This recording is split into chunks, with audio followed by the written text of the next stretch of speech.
Awesome. All right. Number 2. Yes, we can do this.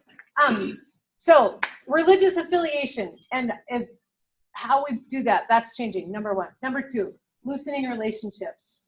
This is more obvious every day. When I used to say this like 5 years ago, it didn't seem as obvious as it maybe does today. So maybe this is just naming what you already know. But our social relationships are changing. People are tending to have fewer friends than they did before. Okay? And by that, I guess if I would have to clarify that, deeper, like, relationships. You know, like, and I'm going to say more about this down here in our porous circles. Second, our social relationships have new forms. So even the people we care a lot about, right? We don't just meet up with them face to face. We have all kinds of relationships. So like my brother's birthday was last Tuesday. He lives in St. Paul. I have to drive by probably about, a mile and a half from his house to and from work. Guess what? You didn't stop. I texted him, happy birthday. That's right. Just kidding. Think I'll be forgiven? Right. No, right? Probably. I care about my brother, but it was a busy day and it was all this and he was fine. Like, we're fine, right? But my mother-in-law had surgery last Tuesday, and my husband is out of town, left yesterday, so I've been helping kind of care. And so I'm like, my husband's always the one to talk to his parents, and so I said to my father-in-law, call me, get a hold of me if you need me. I'm here, because the other daughter is not here. She comes in tonight. And his question to me was, how do you want me to get a hold of you? Do you want me to call you, text you, whatever? And I said, Mike, you can get a hold of me in all those ways. I will respond to any. I said, I know that if I want to talk to my mom, I call her. If I want to get a hold of my mom, I call her. She doesn't want me to text her. She wants me to talk to me. She'd prefer me to show up in her kitchen. And I don't mind when she's got cookies in the cookie jar and, right? But the sense of how we relate with each other is now complicated, right? And these are with the people I care about, right? These are the people that I'm making efforts with, all right? And so new forms of way. Yeah, go ahead, Mary. It's complicated with the younger set where that's their norm. And that's how they have learned to communicate. Or is it complicated with those of us who are older who are trying to blend in what is now demanded of us to communicate? It's with all the above. So is it complicated, but do people consider it complicated? Or my nieces and nephews do, sure. because I refuse to text. They got sure. Well, I mean, that's I our refuse part. to text Right. and email. Right. No, I think it's complicated with differing levels of frustration to that complication. Maybe to speak to what you're asking, Yeah. Mary, what you just said of different levels of frustration. So my boyfriend lives in New York, and so we try to, Talk to each other. Imagine that, right? Okay. And we always first try Google Hangout. Yeah. And if the internet isn't working, then we can share our screens if we want to show something. Then we move to Facebook Messenger, the video. If that isn't working, then we try FaceTime on our phones. If that isn't working, then we end up calling each other. And so it's like this differing levels of how to get in contact. And it's like the frustration, I don't think, is so much of knowing how to get in contact. It's like whether the technology is working or not. So it's not even as smooth for today's technology. At least not. No, I think it's complicated for different reasons, right? But part of it is we now have to think about and navigate. We don't have monopolies on, you write a letter You pick up the phone or you show up at each other's house or whatever, right? I mean, it just used to be we didn't have many options. Because I'm still trying to insist on the handwritten note for a birthday gift, a birthday card, or call, or when someone with the ministry was specific. Right. But you know what? For some people, that's even more important now because they don't get it. I mean, you know, like, so part of this is like, I have to do a lot of brain power to even figure this out when I didn't have to before, right? But what I find, like, this is a great example for me of the younger generation. So our 21-year-old, when she was in high school, had the phone texting more as a part of that than our older one, who's only 3 years older.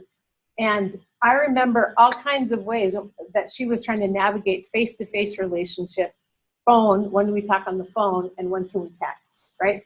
You could just like watch her trying to navigate that. And there was a point when she was with a boyfriend that she had at the time that she's like, this is not a texting conversation. If you want to talk to me about this, call me. Or better yet, let's meet and talk about it. Because you hear people talking about there was a process someone proposed by text. Right. Or wrote up by text. Right. Or Yeah. So just a sense of how do we navigate this whole piece, and what's expectations, what's appropriate, what's not, what's helpful, what's not helpful, how is it interpreted, right? I talk with students a lot. Funny, that's part of my job, right? And a number of you don't live here, right? Yeah, there we go. And so the question is, do you want to talk on the phone? Do you want to, you know, just the same thing that you were saying, right? Do you have Google, or do you have something, are you in a place that we can see each other, right? Because that's a different kind of meeting up than just a phone. Yeah. And I think too, like, just thinking about how I've, since like this texting thing really kind of came up when I was like in my early high school, and just how I've changed over the last, 10 years now. It's okay, you're not old. It's all right. The confirmation kids this week. To them, you are old. Yeah, though. that's true. Just like how I was like really into texting in high school, and now it's just like, don't text. Like, and I grew up with it, and now I'm even like, I'd rather talk on the phone. Well, It's so much easier. Or even just say, there's times that I just want space where I don't have to pay attention to that. Yeah. Right? Like right now, my phone's going off. I have no clue who it is, but we're not. But I mean, that's an example, right? Of certain times now we have these things. Maybe one of you did this and you're setting this up for an example. Okay.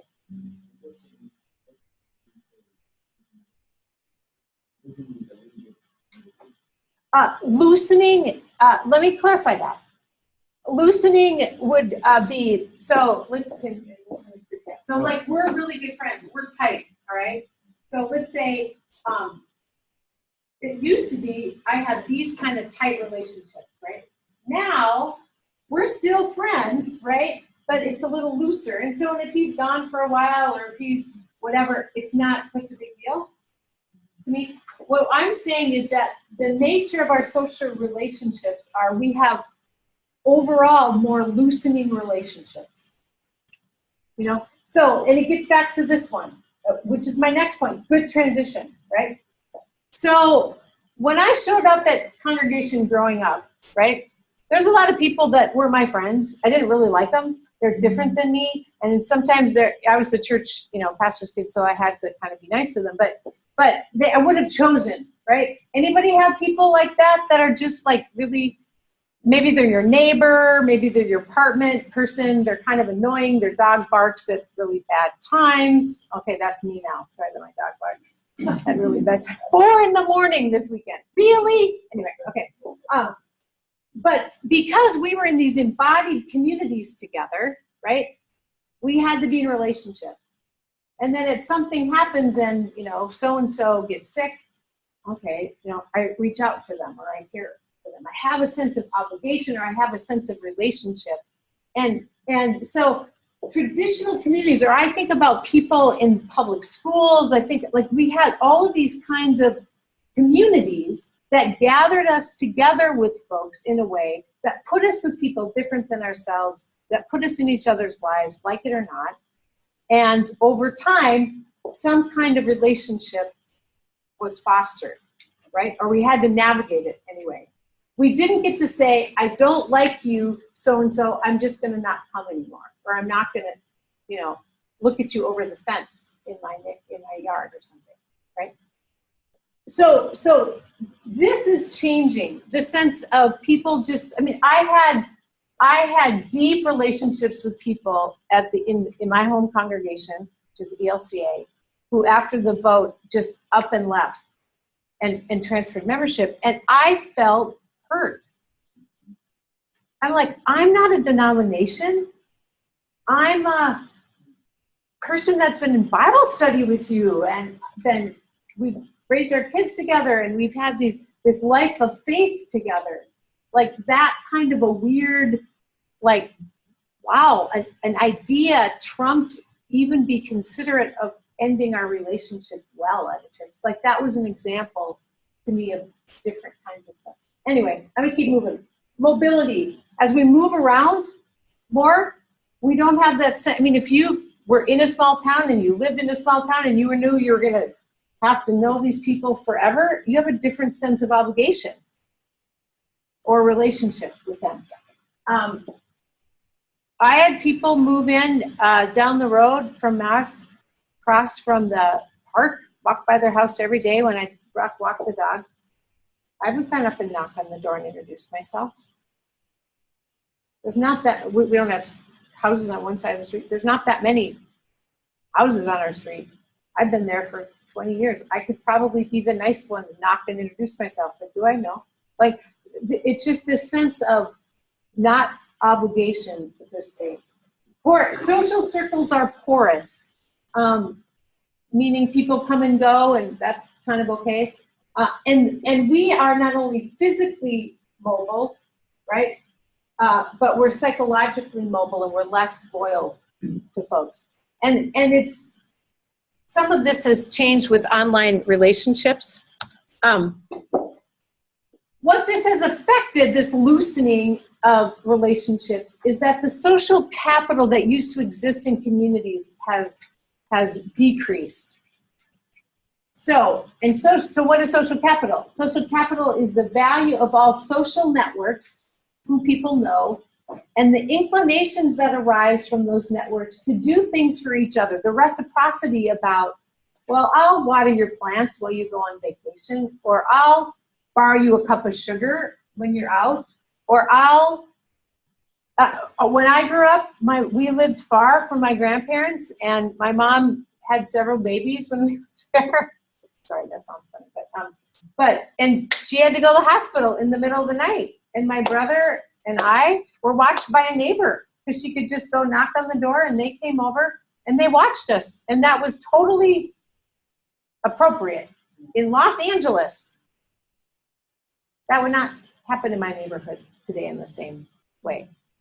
You know, we watched out for each other in a particular way. Now, I know my neighbors, they can be neighborly, right? But I would have to go into a deeper kind of sense. How does social capital work? The term social capital emphasizes not just warm and cuddly feelings, but a wide variety of quite specific benefits that flow from these things. Trust. I know my neighbors, and they know me. Reciprocity. They help me, I help them. Information. Anybody ever have the nosy neighbor that says, somebody was at your house at like 3 in the afternoon on Saturday, and I know you were out of town? I'm like, oh, that's the boyfriend. He came to get something. I knew it, thank you, right?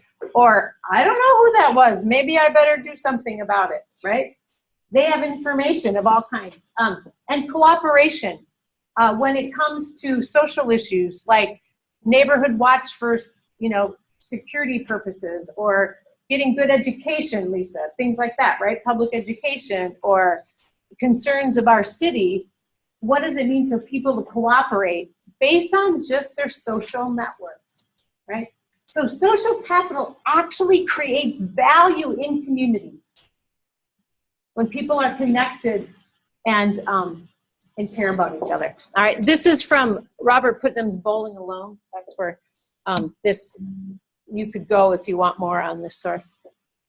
Social capital works through multiple networks. I'm gonna just go over this quickly, but information flow. So when my neighbor lost her job, you wanna get another job, she's single, you use every network you can. She told us about that. My husband connected with some people, right? Information flowing, right? You're gonna send your kid off to college, it's your first kid and you don't know how it works, you want information to flow. You wanna find out kinds of things, right? Norms of reciprocity rely on that. So bonding networks, people that are similar, right? So maybe you have a really weird hobby that just you love. Maybe you're a closet like comic book collector, right? And you want to find these kind of comic books. You find other people that also love comic books, and they help you find the kind of comic books that you want, right? Well, I'm not in the closet, but I'm a biker, not like a Harley biker, but like a cyclist biker. There could be visions. Yeah, I could bring leather. I could do this, that. And so I want to know who else has done biking, right? And find paths and things like that. So this morning, I know that one of my colleagues here, I know several of my colleagues that bike, and I biked a long trip this weekend, and so we talked biking, right? As we were waiting for a meeting to come, right? Reciprocity, I have information, we're not paying each other, there's no benefit from it, it's just for the pure joy of sharing something we like to do together, right? Some of you are closet knitters, or some of you can quilt a bad blanket, you know, some of you are, I don't know, food crazy people, like you know the best place to get this kind of food, and right, you're the person to go to. You know, some of you know how to work computers. Thank you very much for you. We're glad that you exist. You know, like, right? Yeah. With that, thinking about that social capital, I've only applied for a job once in my all my jobs. Perfect. That's every Yep. someone I know. Yep. And that's, jobs are still one of the main ways that happens, or the kind of real credentialing happens, right? So bonding is people that are in particular, that they're like us, right? Bridging are the diversity kinds of relationships. They're the thing that that connect us with, like, crossing boundaries, right? So I'm a white European background female, all right? There are some of your all cultures that are really different than mine, right? So I step out of my way of thinking and I come and I ask you questions about your life, and I go, wow, that's really interesting. This is similar to my view and this is different than my view. And I leave that changed, right? I've been open, my imagination has been opened, or whatever, right? And so in social networks, we need both like people with passions and interests and stuff like us, and we need diverse type of relationships to make things work, right? Neighborhoods used to be bridging geography, but now we are moving and living by people just like us. First of all, how boring. And second of all, that means we're really live in these bubbles of homogeneity, right? That's just way boring. And it's almost like the happiness thing, and it's not real. Then you think your view is so superior, yours is the only way, right? So you need both of these. Are you with me on that? And when you think about it, you're like, oh yeah, I do that, right? But churches used to be far more diverse, more like bridging, and now they're more like bonding. They're more like sameness, right? So collective action. Social networks can make stuff happen. Isn't that exciting? Right? So if you want to really get recycling going on, or if you really want to get light rail in your neighbor, public transportation in your neighborhood, or if you want to end poverty, there's a pastor that I know who lives in North Minneapolis, and one of the initiatives at their church is they found out that kids in their neighborhood, high percentages of kids, aren't getting the food they need to eat. So their church is saying, we don't want a kid to go hungry in our neighborhood. So that's one of the things, good thing for a church to care about, right? So that's one of the things that they do a lot of partnering with networks on, to say, kids in this area are ours, we're gonna do something to make a difference, right? Just a question about how were churches more into bridging in the past? Just because, like, thinking back, I'm in Lutherans in North America right now, and so we were talking about like Lutheran congregations, so that's kind of where this question is. But I mean, prior to like all these synodical mergers, they were like the ethnic churches like stuck together. Yep, that's so a good question. I was just curious what. First of all, you're right. The immigrant churches, the first wave, were not. Okay, so you're correct. They were more bonding than bridging, right? But when cities around us became more cosmopolitan, right, had some diversity within them of something, you know, even if it's Norwegians next to Italians or whatever, right? And churches were located in that, and people weren't as mobile. Okay. That's the era that I'm more referring to. Oh, okay. So because of restricted mobility, they were more into bridging than bonding. Yeah, and that congregation represented a geography as opposed to a choice. Okay. Yep. No, that's a good clarifying question. Lisa. Just real quick to piggyback on her. Why is it that a lot of sociology classes teach in universities that the most segregated hour in America is at 11 a.m. on Sunday? It's because it's just continued to go that way. Yeah. Okay. We've moved beyond. I mean, it's back to that parish notion versus, you know, choice of where I'm going to go versus this is my neighborhood, fill in the blank. Right? Yeah, that's right. Last one here is broader identities and solidarity are reinforced in social networks. Who am I and who are we, right? So I have to figure out in the midst of all of this, right, when I cross, like in my bonded relationships within my family, I have to go, how am I like or just not like my brothers, right? That's what I got, or even more important for me growing up, pastor's kid.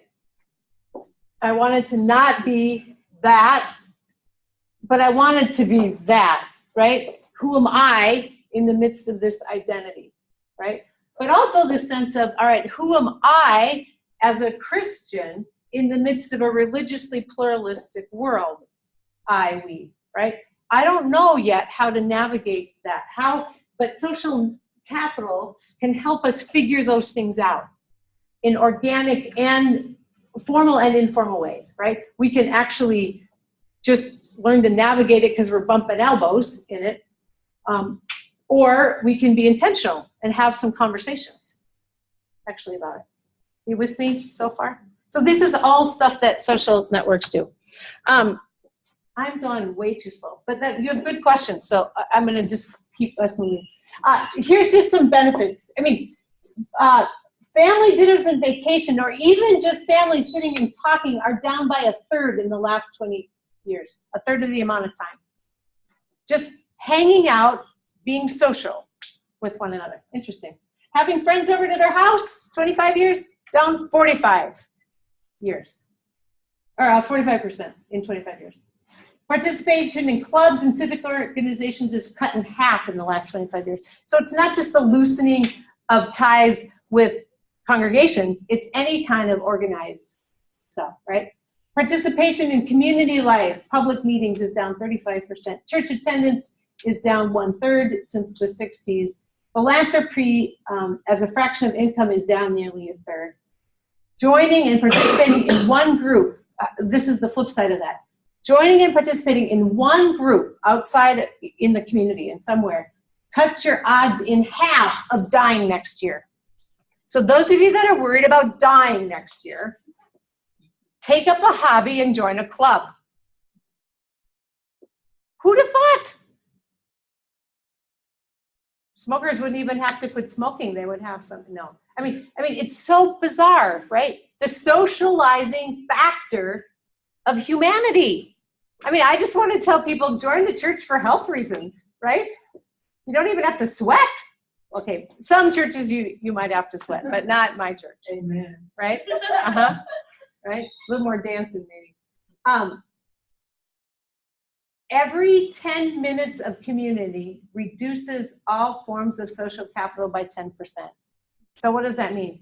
If we used to live 10 minutes from work, to and from each day, and we went 20 minutes, that's how much time it's just sucked out. Isn't that interesting? Right? So anyway, these changing patterns are impacting our lives. This is just a fun fact. Interesting. If you had to choose between 10% more cops out on the street or 10% more citizens knowing their neighbors' first names, that's it. To prevent crime, knowing your neighbor's first name would be a better bet. Mhm. And it's cheaper. Interesting, isn't that? Crazy.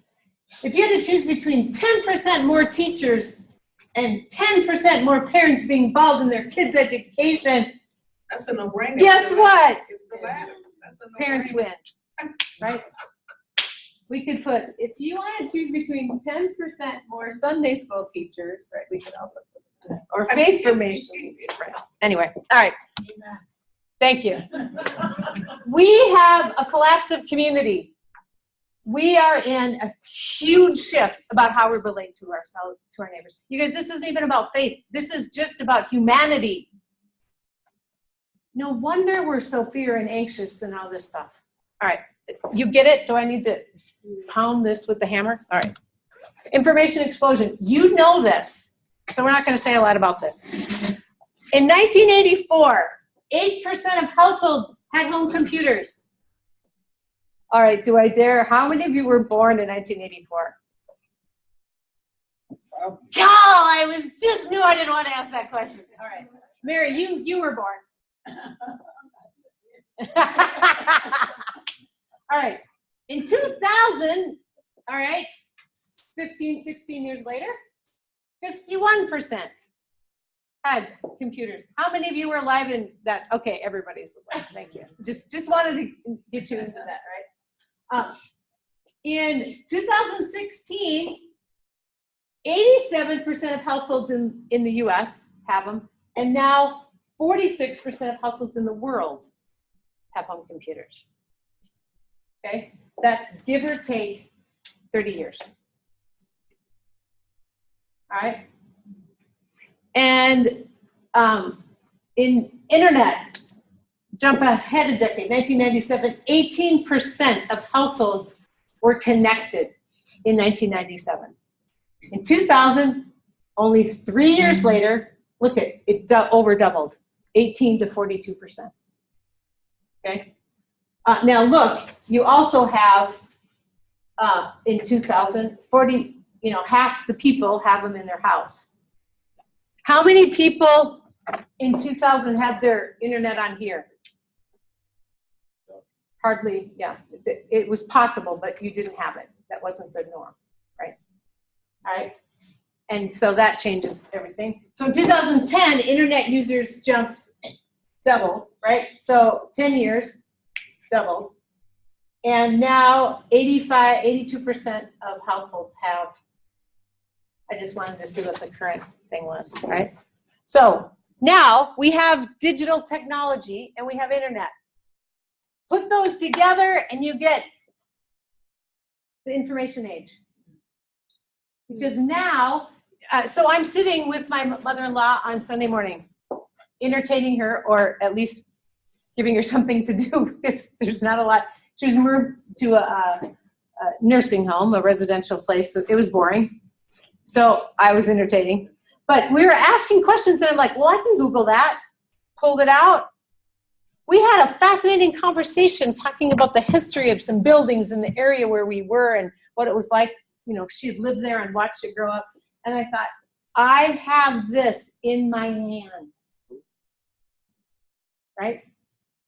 The same time, her husband tried to call us, and we were out walking the hall, and then texted and said, I'm on my way from home. And then her grandkid from Alabama texted her, Grandma, I hope you're doing okay.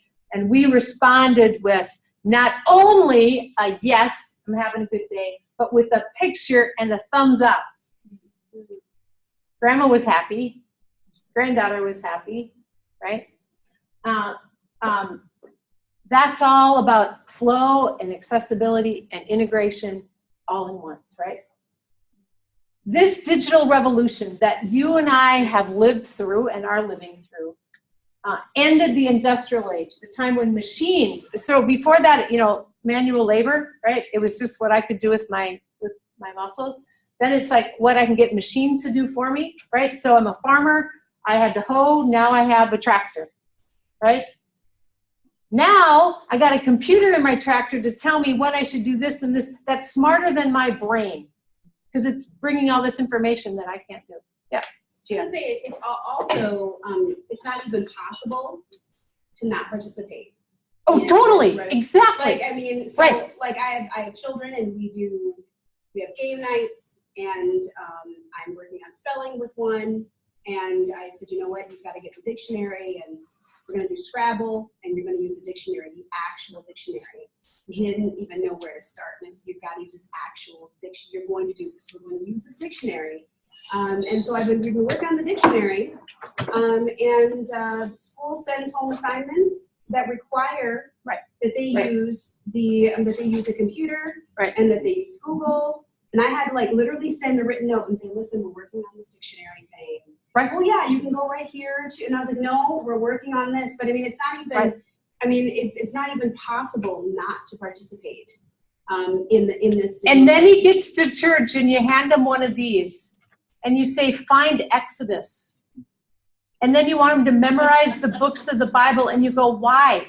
Because, Mom, I can just have it right here and I can look up Exodus and then it's fine. Yeah. Right? Yeah, that's what they tell me. And you just go, different world. Yeah. Right? We can't be the Amish Right. to the Industrial Revolution. Right? Now, I don't know, we could have a vote, but keep teaching your son to use a book called the dictionary, right? I'm gonna jump in there as a teacher. Research now says that they should use the computer 40 to 50% of the time and use the book, get an actual text in their hand, because they're finding out that the brain is not retaining. Right, they're and that different. handwriting and cursive writing is They're there. different kinds of learning. So, right, no, yeah. that's right, right. Yeah. So we know this in our being. I'm going to keep going, Hallie, just because we're running out of time. And so now, instead of having machines do what we used to do, we have digital things mediating this technology thing that is ahead of us. It can do stuff we can't in nanoseconds. Nanoseconds. And so we can't remove ourselves from it, but we can't give into it all. We can't say it's only, well, I'll just throw my hands up, right? So we have to figure out how to live in this time when values have changed and when the economy, the sense of what has value and how things get exchanged has all changed, right?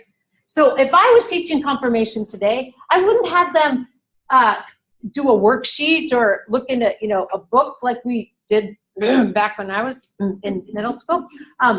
But I would have them ask questions and look on media and social and have it an inquiry. Like, what are all your tools and how do you discern what's a good thing, what's a bad thing? What questions do you have? I would help them navigate a faith in this world with humans around them to ask the questions and to give guidance and then to say, now what are the limitations of that? And when do you need to be in face-to-face community? Praying isn't the same on Twitter as it is hanging in a group of people that can do this together. All right. You just already said this. Bottom line is students today are are no longer the people our educational systems were designed to teach. And this goes, I think, for faith formation too, right? We've switched. And you know all of this stuff. This is just basically, I don't know what it is, but it's around 7.5 to 8 hours a day. Young people are on digital stuff and they're multitasking, so it's equivalent to 10 hours of this age, the digital natives, all right? Digital natives process information totally different than the rest of us do, because they don't have to learn it, they just have to know how to find it, right? And discern it, right? What's a good source or not. Their brains are physically changing. How you preach in this world matters. If you want anybody under 15, probably under 20, actually, to do it. And how they think is totally different. So this is a language translation issue. You don't have to tweet everything, right? It's not about using the tools. It's about understanding how information is taken in people's lives, what has meaning and gets thrown out and what doesn't, and what stays and what just gets thrown away, all right? These are called digital natives. 4, culture of uncertainties. We moved, just like the shift from a digital age from an industrial age, we went from this belief of progress. The end of a chapter, I think some of you in my innovation class are reading it. I think it's this one that we have for today. I have a story about going to Disneyland. I grew up in Southern California, where we went to the Carousel of Progress. Does anybody know what I'm talking about? Oh, good. A few of you will remember.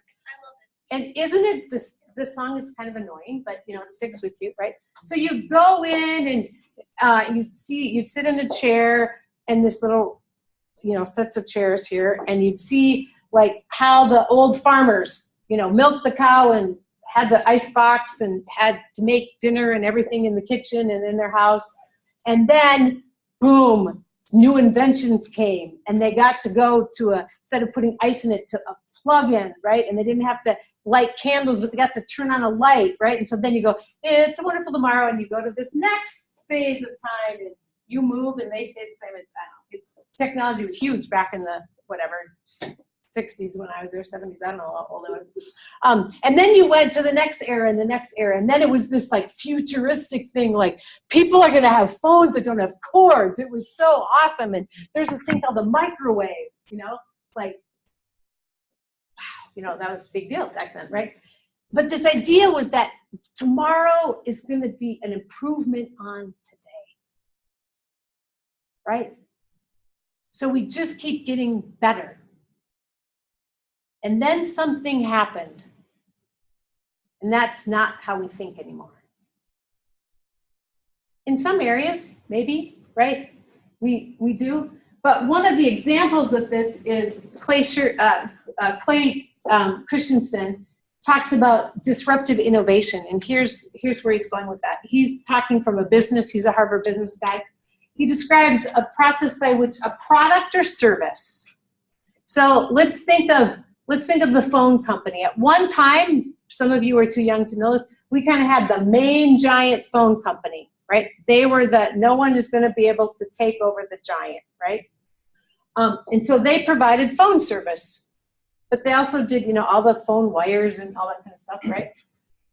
And so describes a process by which a product or service takes root initially by a simple application at the bottom of a market and then reluctantly moves up and then suddenly displaces their competitors. So let's say here's the monopoly doing it, and then this little 2 people in their garage say, I think we could do phone cheaper and faster.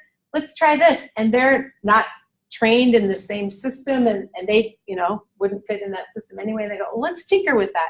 So they try and it doesn't work at first, and it doesn't work. And then finally a few people said, well, I'm going to try this. And they're like, hey, this really works. If you did this, it would be better. So they do some adjustments. And suddenly this little tiny player on the side starts taking down the giant. It's David and Goliath story, right? In any field, you pick it, right? Once upon a time, we were like, mega church is better or bigger is better, right? So build up program churches or whatever. And suddenly then we started planting emergent communities that were totally flat and totally run differently, and maybe didn't even have a building and didn't even pay their pastor, and we're like, that's fine, that's never going to be the future. And then boom, suddenly they're like, well, I'm rethinking everything, right? They totally flip things upside down. Here's some examples of disruptors and the disruptors. Personal computers, big mainframes used to fill up rooms, and they went that, and we kept going, bigger's better, bigger's better, bigger's better. And then somebody said, I'm going to create a little tiny one that doesn't have all that capacity, but you could fold it up and put it in your briefcase. Yeah, right. Bigger's better, bigger's better. And they're like, nope, boom. Right? Took over. Right? So there was a point where people kept excelling to progress, and they're saying people don't need, they have plenty of memory on this, or their ability to bring it with them rather than write notes and go home and type it in. The value shifts, right? Cellular phones and landlines, community colleges and four-year universities, kinds of stuff. That was a disruptor. Discount stores and full department stores. This one kills me, right? Traditional offices, come to Walgreens and get your shots, or check if you need prescription. Like when I grew up, that would have sounded so weird.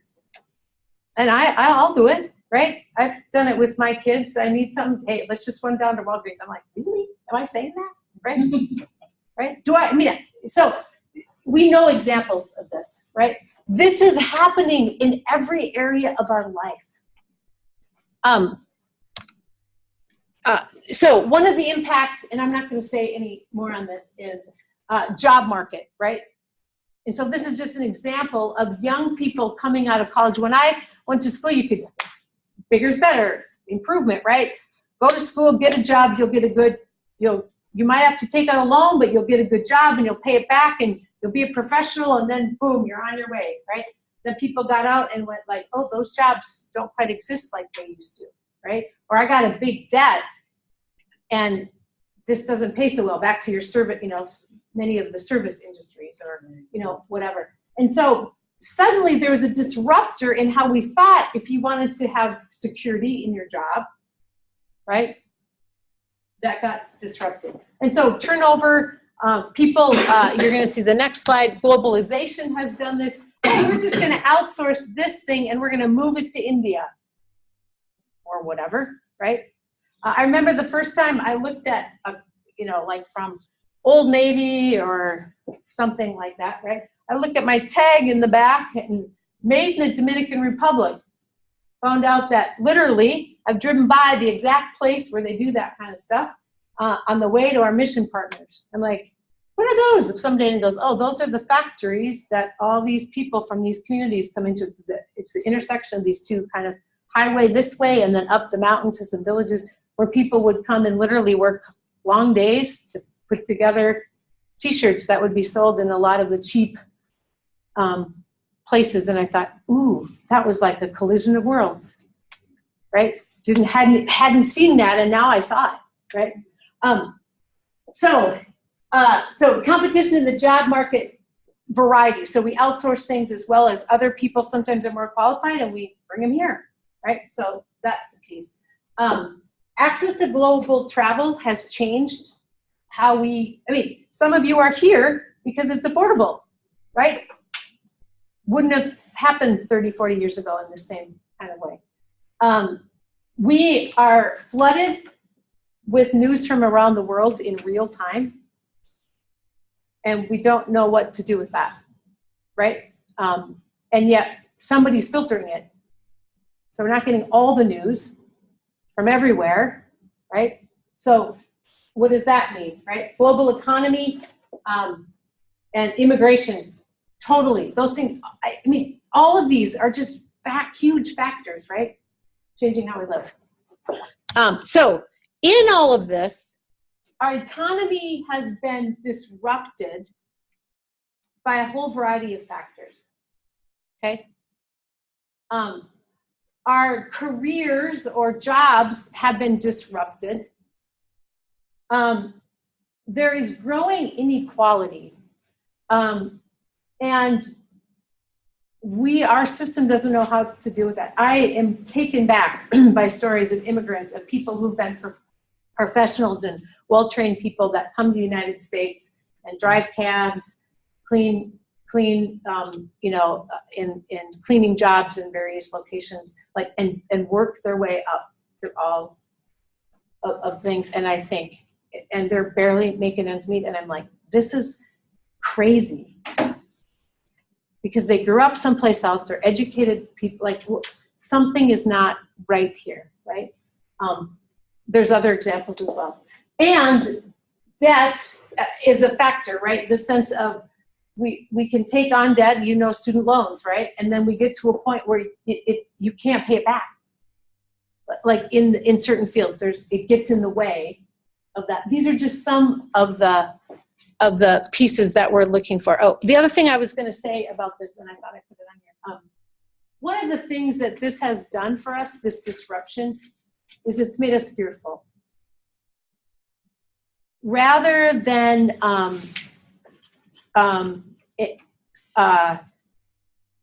embrace some of these things, right? It's back to I'm on me, and you might be a threat to me. You might be a disruptor. If I can't put you in a box, you could be a disruptor. And I think some of what we're seeing in our culture right now has been this disruption on so many levels. People are just retaliating in just crazy making ways that are not helpful, right? We don't need to go to categorizing people. That doesn't help. But we haven't learned another way to live in this disrupted environment where you can't, like the ground is moving underneath us. So, last one. Got 10 minutes. Can we do it? And then I'm going to have you talk to each other. If I can get through this in 5 minutes. Consumerism. We live in a market economy, and most of us in this room, I don't know about some of you that are like from African countries. I don't know. You would might be an exception to this, but consumerism has become just a given, like technology. Like there's a sense I can be wise about my consuming, but I have to learn to be a consumer to make it. You know, like there's not another option. So this sense of identity gets shaped. And so consumerism, this is some great work by Joyce Mercer, who's talking about how it's impacted young children and their identity. She refers to consumerism as a way of life structured by and around various practices of consumption and accumulation, right? I got into watching 2 episodes of Tiny Houses this weekend. I don't know why. I was doing some stuff in the house and it was on. And it was so fascinating to get people to say, what will you downsize? What will you let go? What, like we're connected to stuff. And that was just an example of this, right? How do I live without my stuff, right? In a consumeristic society, consumption dominates social practices. You guys, I rarely go a day without going to make a financial exchange for gas, for groceries, for something. Rarely. And yet I could go a day without praying. Like, you mean, I try not to make that a practice, but you know, like it's not in my face in the same kind of way that this is, right? But on the same note, like I went to go gas the other day, ran into 2 of my neighbors, literally. Like there we are. Hi, get to talk by the bananas in Quick Trip, you know. So some of this is the public square. It has a function, right? But our relationships, activities, space, work, leisure, I have to plan my weekend time around what do I have to go to the store and get groceries, do those. I mean, that has to be a part of what I do, right? And consumption becomes a way to achieve social solidarity. Who's like me? You know, what brand I have, or like, do I go to the co-op or the farmer's market or Cub? Like, those are 3 different ways to get my groceries that have different kind of values. and community that surround them, right? And somehow in all of this, our identity and status gets wrapped up into that. Consumption for many, many people in our society is a central organizing principle. And I would say even more than actually happiness. I mean, I think happiness is part of that, but I think the sense of, because we just have to do it, people say, well, I'm going to be proactive on it, which is a positive thing, right? But in that, it has its own power. So I have a brother and sister-in-law who will not go named because it's being recorded, who are the granola brother and sister-in-law, right? They buy everything organic. They go to the farmer's market. And I'm not against it that they do that, but this is part of an identity that they have chosen. They also, say we're only going to buy, fruits and vegetables from within so many miles of where we live. And I'm like, fine, but you live in Southern California and you have strawberry fields like forever. Like in January, it's a little harder to do that in Minnesota. So anyway, right? But this identity, and then this begins to say, what's abundant living? Gets put into this. And it's not by who has the biggest house necessarily, but by our choices, we say, this is abundance. This is what it is. So Mercer says, American capitalism has remade and restructured childhood itself. That's her claim.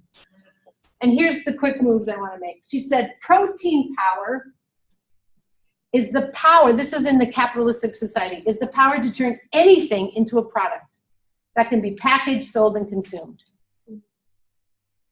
Anytime near Valentine's Day, you guys, is not a consumer holiday, but it is, right? They've made it into, if you really loved your loved ones, you would get them these kind of chocolates.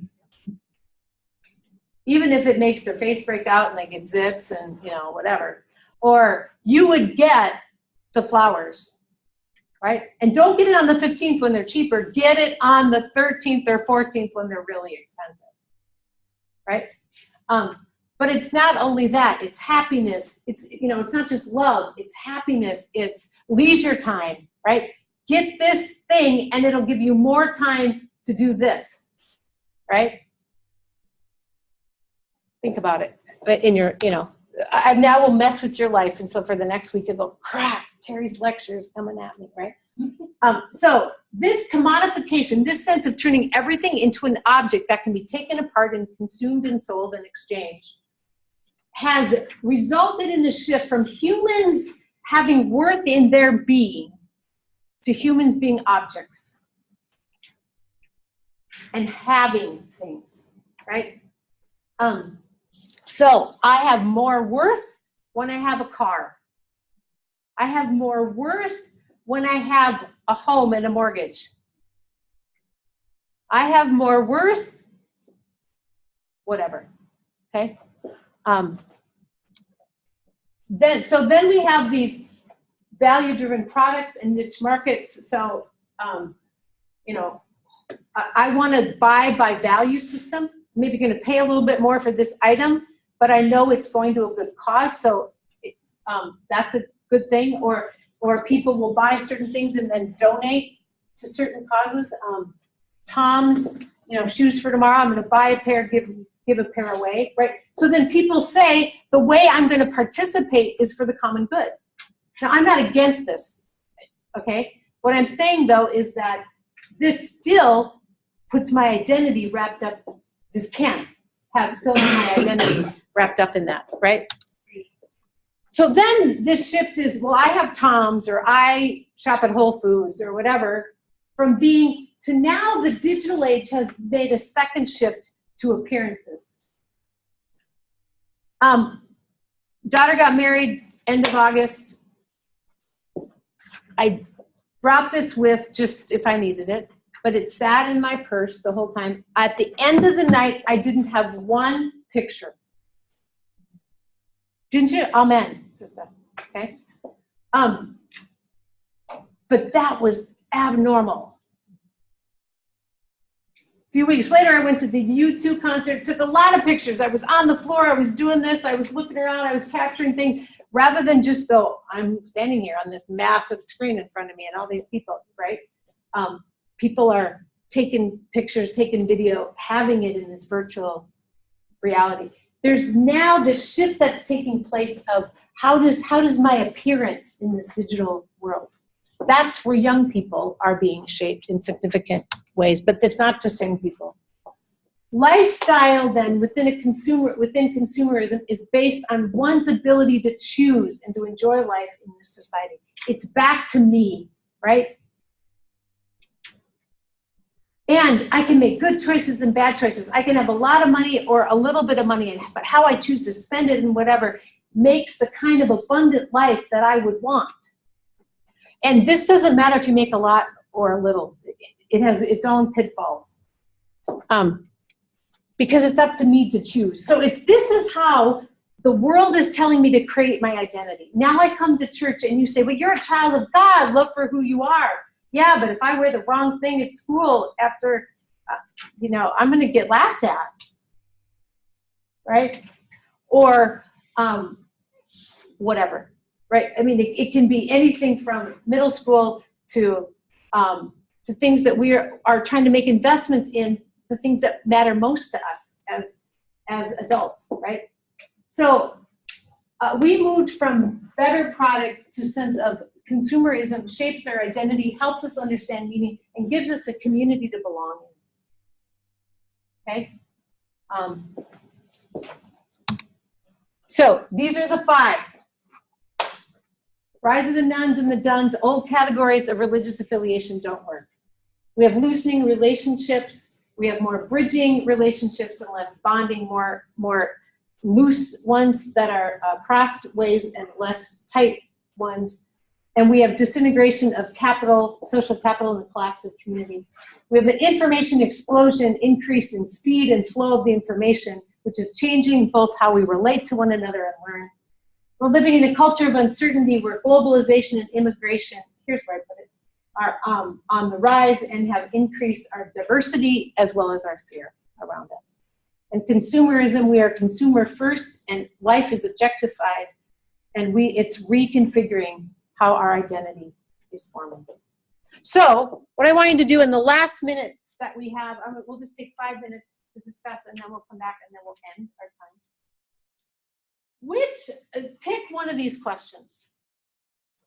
Which of these 5 has most impacted your life? We've all been born at different times and entered this differently. That's one. How have you witnessed the impact of these shifts on the community around you? I don't mean the congregation, but I mean around, in schools and places that you shop and things like that, the context you're in. Pick one of them and say, what are some consequences as we move forward of these shifts? If we keep down these paths, what does it mean for relationships or whatever? And another one is, look at it from a congregational standpoint. If you were to take these shifts seriously, what does it challenge you as a Christian public leader to think of differently about how we bring witness to the gospel, create, nurture a Christian community, help people understand their identity as child of God, any of those things, worship differently, right? Pick one of those questions. Don't go to the same person that you talked with your dwelling. And then 5 minutes and then we'll be done. All right? All right. Do you want to be my partner? Yeah, let's do that. Oh, yes. Hang on just 1 second. Okay. That one? Yeah. All right. I'm going to sit down, though. That's okay. I won't make a. It's not as fun when it's just you there today, but you still have a cool brick wall. I know. It hasn't felt, there's a big crack in it. So, one of these weeks, it might not be there. But. So you missed the first one, but did you get the last one? Yep. And I feel like the first one is one that we talk about a lot. Yeah. So good. And our readings focused on that. And I think in that way. I feel in terms of which ones can you hear me first of all? Yep. Okay. I think particularly my life in ministry. I'm doing my Lutheran year, so I've got. Yep, I'm gonna walk out in the hallway just so we're not so loud. Go ahead. You're doing your Lutheran year. So this is my 4th year of seminary. So like, Yep. thinking theologically, especially in terms of like church and ministry and how that part of my life, this stage of my life, I think the one that's impacted me most is in the sense of, well, in a couple ways. One, in the way that we usually mean it, of just material consumerism. Yep. Also in the sense of churches and denominations having a strong consumerist bent towards power within society, in a sense that there's only one way in which we can be relevant, and that is a highly consumer-driven model. Yeah, that's well said. Yeah. So that's certainly what has impacted the last several years of my life, and continues to do so, probably in the most significant way. And how would you counter that? Like, how or join a congregation and help them reflect even on that? Maybe is the first part. Right? Yeah. So what that's looked like, and I'm lucky. I still work at the church that was my field ed site my last year of seminary, and my supervisor there has been a great example for me in a lot of this work. And what she has done, she came into a congregation. We actually both moved to St. Louis at around the same time, within a couple weeks of each other. And we both moved here just weeks before Michael Brown was killed, and found ourselves in congregations that were significantly more moderate, more diverse, and more sort of more invested in that sort of consumption model, particularly in relation to keeping good relationships with people in power, elected officials, business leaders, that kind of stuff. The sense that angle on consumption was going to be the solution. And so oftentimes it started with really trying to break open some of those conversations around what does it mean to be people who have different kinds of power, and to have relationships with people in power. And then how do we play with what kinds of power do we want to hold, and what kind of relationships do we want to have with folks who have the capacity to take lives without accountability. And so and those have been hard. I mean, it's more than 3 years later, and there's significant shift in the congregation, and there's still a little bit of holding back from some folks, but it has been notable shift in the course of the 3 years. And this is where I'm doing my project Good. as well. Well, so I think that's a helpful, I want to commend you, and maybe the moment as you entered made it obvious that that's the route to go. But I think often when we are talking about consumerism, you can't come at it directly, because like Gia said in class, I don't know if you heard her, you can't just not consume. Right. It's not all or nothing. It's like an eating disorder. You have to learn to navigate right? But in that, then you have to peel it back and say, all right, what is it about this that we have to talk about? Or what's an entree into this that actually, I don't want to say is the evil, because I don't think it's evil, but that has its seductive power over me, right? That lets it trump my what I hear in scripture, or what my parents tell me, or, like these other messages to me, right, are these things. But why is it that today, this is my third outfit before I walked out the door, right? And I asked my daughter on 2 of them before I could go out in public, that I'm like, I know I'm a child of God. I know that I'm loved. I know that this isn't, and I know that sometimes I just do it so it doesn't get in the way, right? Sometimes it's that, but I also am like, I am seduced, for lack of a better word, by an image of project, like something I'm trying to say about who I am and what I put on each day. Yeah. Yep. Right? Yep. And And I've that's actually, interesting. it is. And I found, so in my work, in both of the congregations I've been in throughout seminary, it's been interesting how much Bible study has been the place that I've been able to start to crack those open. And in my first congregation, I was the young adults leader, and so there was just I wasn't shocked by that was a fertile ground for good conversation. But the second congregation, it's the stereotypical Wednesday morning retired folks. Yeah, interesting.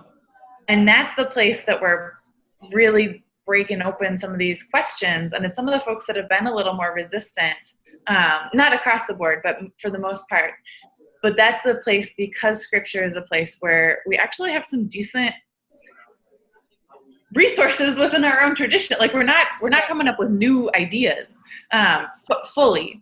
And our tradition, particularly the writing of our tradition, is rich with all sorts of ways to trouble the assumption that that church folks should be the bridge builders and peacemakers with folks in power. We got good other examples of ways of being faithful. Well, and we've tamed it. Mm-hmm. We have a tendency to want to tame it. So that's really interesting. And I get to go back. Thanks for that. That was good. Thank you. That was helpful.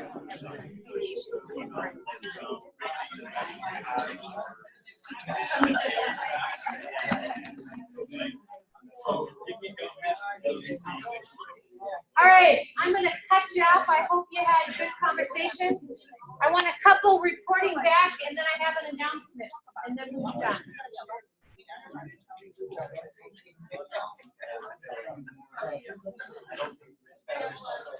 All right. Who are 3 people that will share something interesting about what you talked about? Stacy. So even though there's an age gap between Jake and I, we both feel. I just thought it was the beard that was different. So.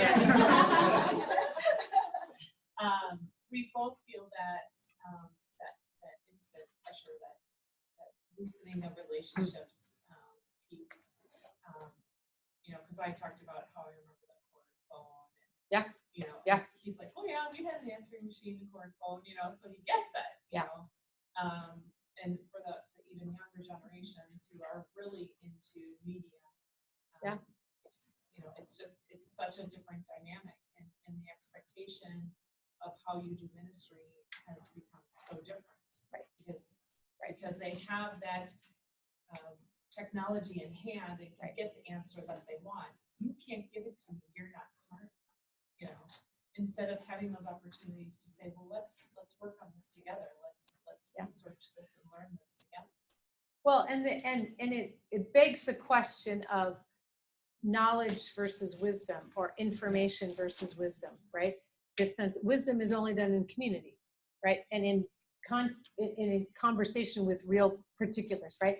What's a good choice in one situation may be a bad choice in another, right? Context matters. So that's the shift, right? But that takes some processing to figure out how to even go there with people, right? Teach confirmation the content. No, don't teach, right? Do something else, right? Helpful. All right, 2 more. All right, go ahead. So Tim and I also talked about listening relationships. Oh, good. But we try to look at it from another perspective. Why would I not think that you 2 wouldn't do that? Because that's awesome.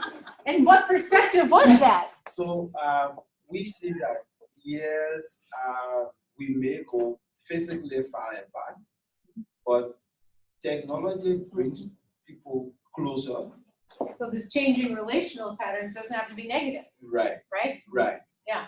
So you even realize that even in churches, you are preaching and somebody is sending that message to somebody already.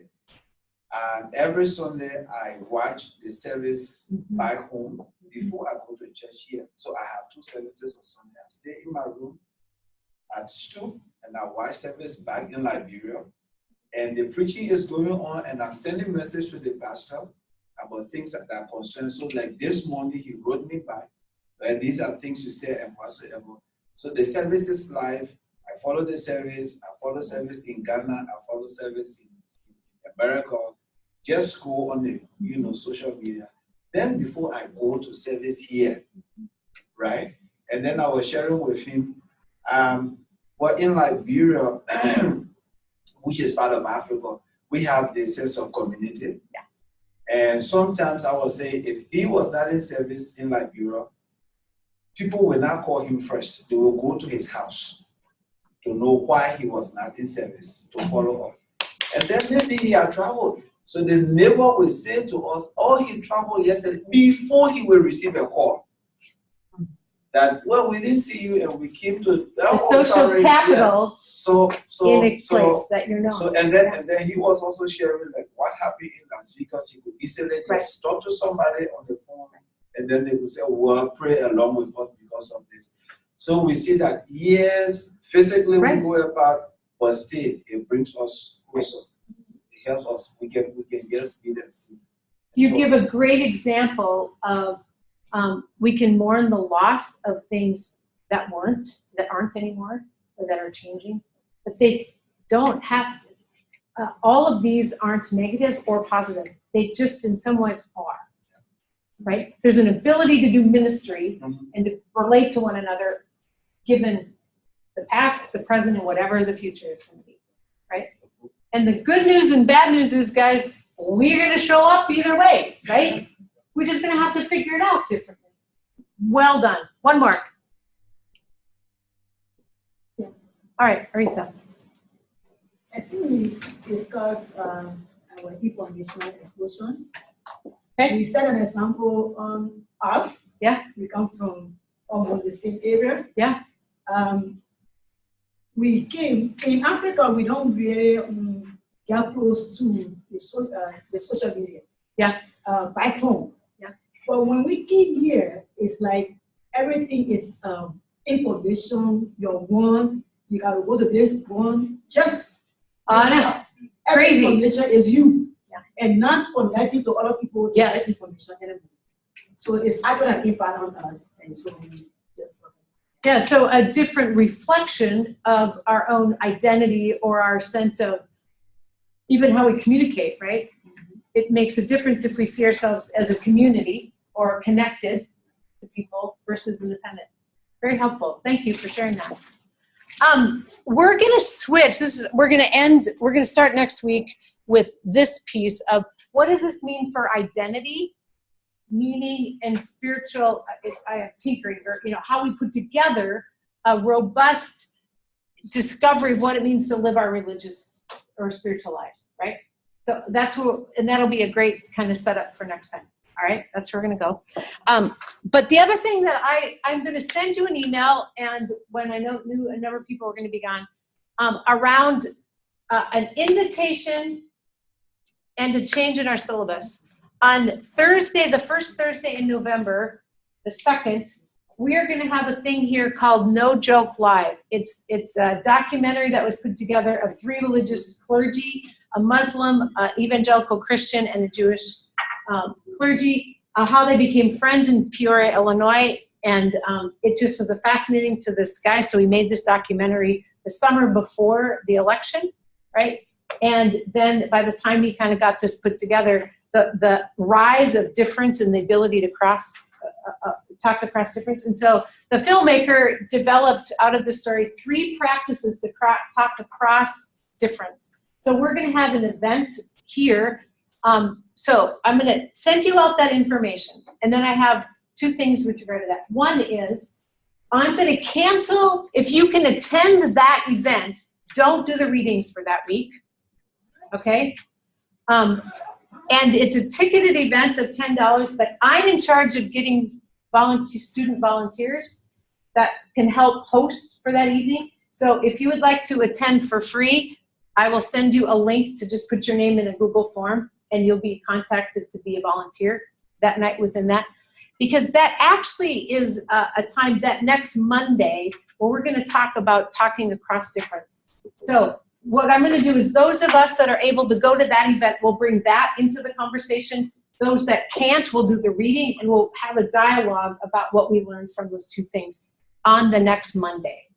So if you can go, And where would the event be? right here in OCC. Great question. No rides needed if you can get here, right? What And time? and it's at 7:30 to 10 on that Thursday. So I will send you information.